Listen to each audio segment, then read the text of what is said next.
자, 67번 문제 보시면은 보유세의 경제적 효과에 대한 설명으로 틀린 것을 의미하는데, 그래서 이 헨리 조지의 사상이 나타납니다.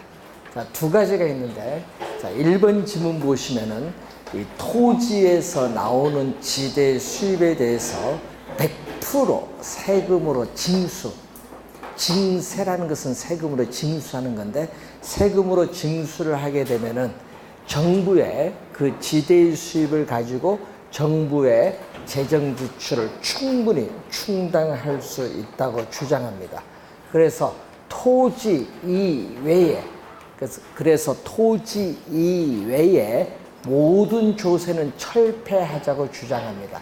이것을 전문용어로는 토지에 대한 단일세라고 합니다. 그래서 1번 지문은요, 토지의 단일세를 주장하자는 그 내용이 1번 지문이고, 자, 2번 지문 보시면은 2번 지문이 정답인데, 이 헨리 조지는 또 완전 비탄력적인 공급 곡선입니다. 여러분 작년 시험에도 출제했거든요.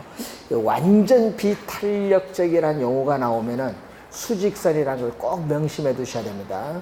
자, 완전 비탄력적인 수직선인데 주의해야 될 것은 완전 비탄력적인 토지 공급의 가격 탄력성은 얼마? 제로. 작년 시험에는요, 토지 공급의 가격 탄력성은 0인 경우로 출제했습니다. 0인 경우는 완전 비탄력적인 수직선이다. 이렇게 보시면 되겠죠. 자, 이때 공급은 이렇게 고정이 되어 있는 상태입니다. 이때 정부가 토지에 대한 보유세를 부과한 거죠. 자, 이런 보유세 하면 대표적으로 재산세와 종합부동산세 생각하면 되는데, 토지 보유세를 부과를 하더라도 공급은 고정되어 있기 때문에 공급 곡선을 세금액만큼 이동을 못 시켜요. 토지 공급량은 변화가 없다. 자, 주의해야 될 것은요, 세금을 부과하면은 일반적으로 공급량은 줄어듭니다. 세금 부과하면. 근데 이 공급량 자체가 변화가 없다. 이게 중요한 거거든요. 항상 시험 문제 보면은 공급이 고정이 되어 있기 때문에 세금을 부과하더라도 공급량 자체는 변화가 없다. 꼭 기억해 두시고, 그러기 때문에 이 자원 배분, 토지 시장에서의 자원 배분에 있어서의 왜곡을 초래하지 않는다. 자원 배분의 왜곡을 초래하지 않는다. 그럼 시험 문제는요, 여기에 출제를 하는 지문이죠.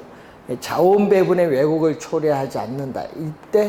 이때의 세금을 효율적인 세금이라고 합니다. 효율적인 세금이라고 하고, 이때 여러분이 주의를 해야 됩니다. 아직 출제를 한 번도 안 했는데 출제 유형 교재에 이 지문이 떠요. 그럼 이건 어디서 들어봤다? 여기서 들어본 겁니다. 토지세의 중립성이 나타났다고 합니다. 자원 배분의 왜곡을 초래하지 않을 때 토지세에 뭐가 발생했다? 중립성. 요걸 꼭 기억해야 돼요. 용어. 딱 출제되면 또 안 들어보면 또 틀려요. 작년 시험에도요, 또 안 들어본 지문 나오니까 많이 틀리더라고요. 그래서 주의를 해야 됩니다. 출제위원들 상당히 중요한 용어입니다. 토지세의 중립성이 나타났다. 여러분, 우리 여기 교재는 없거든요. 요거는 뭐냐? 우리가 출제위원 교재인데 이 지문들이 시험에 이제 탁 튀어나오면 어떤 용어인지는 아셔야 돼. 중립성이라는 용어. 자, 2번 정답입니다. 67번이 2번 정답이고, 3번 주택 수요자의 수요 곡선이 뭐죠? 주택 수요자의 수요 곡선이 비탄력적. 그럼 공급은 이렇게 탄력적. 자, 그림을 한번 봅니다. 공급은 탄력적이고 수요는 비탄력적일 때, 자, 지금 이 형태에서 세금을 부과했어요. 이 형태에서 세금을 부과하면 세금액만큼 공급 곡선이 수직으로 상향 이동하는데, 이 새로운 균형점에서 가격은 이만큼 상승하고 거래량은 이만큼 줄어들죠. 세금을 부과했더니 가격은 상승하고 수요량과 공급량, 거래량은 감소합니다. 여기 일반적인데 주의해야 될 것은요, 여러분 가격 상승이 이만큼 된데 이 부분은 뭐죠? 소비자에게 이 세금의 일부를 소비자에게 가격 인상을 통해서 정가를 한 거죠. 그럼 이 부분은 수요자가 부담하는 부분인데 이게 정가분입니다. 수요자가 조세를 부담하는 이 부분이 바로 뭐를 의미한다? 정가. 조세가 정가되는 부분을 말한다. 자, 그러면은 지금 세금은 요 수직거리가 세금인데 이 수직거리 세금 중에서 이 흰 부분은 소비자가 부담하고 요 파란 부분 있죠. 이 파란 부분은 누가 부담한다? 공급자가 부담한다. 이것은 공급자가 조세를 부담하는 부분. 자, 여기서 여러분이 알아야 될 것은 공급이 탄력적일 때는 공급자가 세금 부담을 적게 하기 때문에 유리하고 반대로 수요자는 세금 부담을 많이 하기 때문에 불리하다.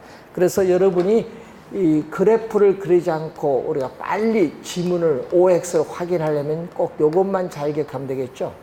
탄력적일수록 유리하다. 탄유, 탄력적일수록 유리하다. 공급이 탄력적이면 공급자가 세금 부담을 적게 하기 때문에 유리하다. 자, 요거 잘 기억해둬야 됩니다. 자, 4번 지문 갑니다. 자, 4번 지문은 이 임대주택인데 임대주택에 대한 공급 곡선은 비탄력적, 수요는 완만해서 뭐죠? 탄력적이다. 자, 임대주택에 대해서 우리가 보는데 또 이게 수요 공급이 만나는 점에서 지금 현재 이렇게 주어졌어요.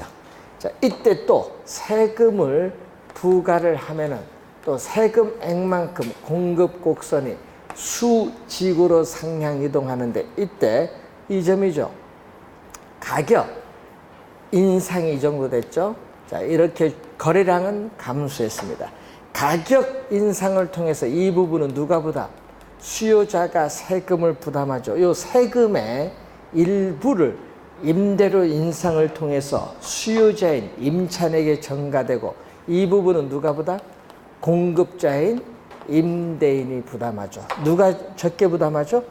수요가 탄력적이니까 수요자가 세금을 적게 부담한다. 그래서 항상 이걸 꼭 명심해 둡니다. 그래서 3번, 4번 지문인데 시험에 자주 출제가 되는 용어입니다. 3, 4번은 많이 출제가 돼요. 자, 그리고 5번에 공공임대주택의 공급이 확대된다. 자, 5번 지문에 공공임대주택에서의 공급이 확대된다. 자, 공공임대주택의 공급이 확대가 된다는 거죠. 자, 그러면은, 자, 이 내용은 또 수요와 지금 공급이 주어진 상태에서 자, 이렇게 지금 주어졌죠. 자, 이때 세금을 부과하면은 세금액만큼 공급 곡선이 수직으로 상향 이동해서 이렇게 되겠죠. 이때 이 새로운 균형점에서 가격은 이만큼 상승하고 거래량은 이만큼 감소한다. 이 수직거리가 세금이라는 걸 항상 염두에 두시고 이때 여러분 임대료 상승은 이렇게 됐어요. 그런데 지금 이 민간 임대주택 시장에서 우리는 공공임대주택을 공급하면은 어디가 임대료가 싸죠? 공공임대주택이 민간임대주택의 시장 임대료보다 쌉니다. 그러면 민간임대주택 시장에 이 민간임대주택 시장에 살고 있는 저소득층 가구는 임대료가 당연히 싼 어디 공공주택이 공급되는 지역으로 저소득층 가구는 뭐죠? 이동을 해가요. 이동을 해간다. 여러분 이동을 하면은 탄력적이 돼요. 그러니까 수요가 이렇게 주어졌는데 이동을 해가니까 탄력적이 돼서 수요 곡선이 탄력적이 되면 이렇게 완만하게 갑니다. 수요 곡선이 완만하게 가면 노란 것 빨간 것 만나는 이 점. 이 점에서 임대료 상승은 이 정도밖에 안 돼요. 그래서 공공주택이 공급되면은 저소득층 가구가 공공주택이 공급되는 지역으로 이사를 가니까 수요가 탄력화가 되면서 임대료 상승폭이 빨간 것보다 작죠? 임대료